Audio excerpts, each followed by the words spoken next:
Hey friends, we haven't had the opportunity to meet yet. My name is Tyler and I'm on staff here at North Decatur United Methodist Church. And today, in our continued journey through the book of Acts, we find ourselves with Peter and Cornelius. Edry did a great job yesterday of really unpacking this vision of God. Visions are strange, they are disruptive, and this last one is not an exception to that. Today, when we find Peter, he is there in Joppa and he is bewildered, continued bewilderment. And he's brooding over, okay, what does this mean? That I cannot consider unpure what God has made as pure. What does this mean? What is God referencing? I don't quite understand. And as he's sitting in this house, at his door is announced that there are visitors, kind of assistants to a Roman centurion, who have arrived to meet Peter specifically and to ask him to go with them back to see the centurion. Now, in culture at the time, a Jewish person was not allowed to welcome into their home foreigners. They weren't also allowed to allow into their home those who were not devout Jews. But after just hearing this vision, or participating in it and experiencing this vision, Peter seems to call down to the lower parts of the house. And he goes and meets them, and he invites these visitors, these foreigners, into his house. That's different for the time. And then he goes with this party of folks to go see the centurion.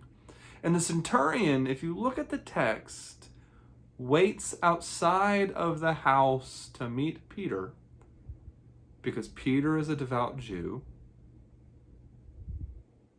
and Peter goes with the centurion into his house. There is a piece here where Peter is turning in the ways he was socialized, the patterns and norms that he was taught that were right, which exclude other people.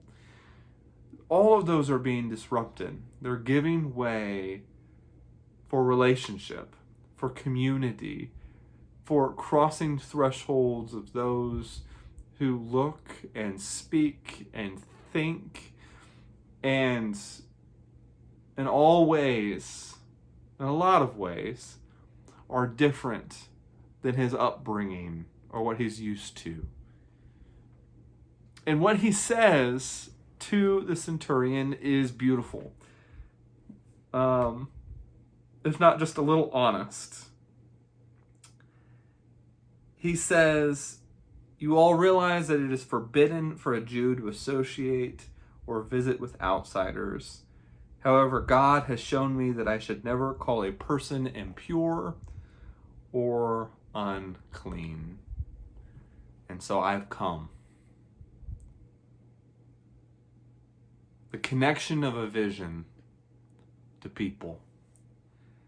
On the other side, this is an incredible disruption of the gospel into Peter's life. But on the other end, the centurion's an interesting figure. We could spend a whole nother video on him. But it's interesting that this powerful person bows to who for him is a foreigner who comes into his presence. There is on both ends a recognition of one another, an allowing of thresholds to be crossed that really is revolutionary. And so the question for us today is, who do we allow to cross our thresholds?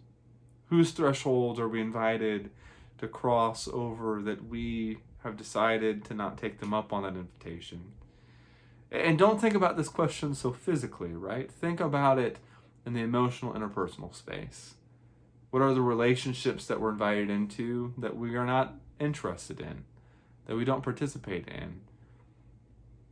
And are any of our reactions to those, our hesitancies to lean into community, have anything to do with the ways that we were socialized, that we were taught, that we were raised to want to hang out with those who look like us and think like us and talk like us and share the politics like us, who in many ways are simply echo chambers? In what ways are we invited to bring into our homes, that place where we can break bread and be vulnerable and be honest and be changed? In what ways do we only invite into that space those who allow our homes to be echo chambers? And may we see that there's a better way.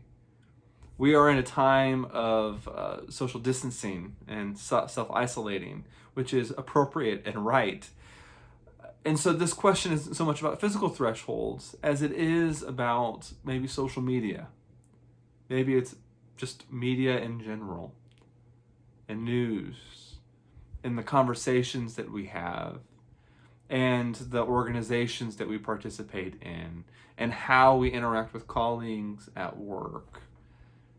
It is a question that we could sit with for a long time, but my invitation for us is just to sit with it at least for today. I really hope, as always, that you are well. You are loved immensely, and we are here all the time for you. Take care.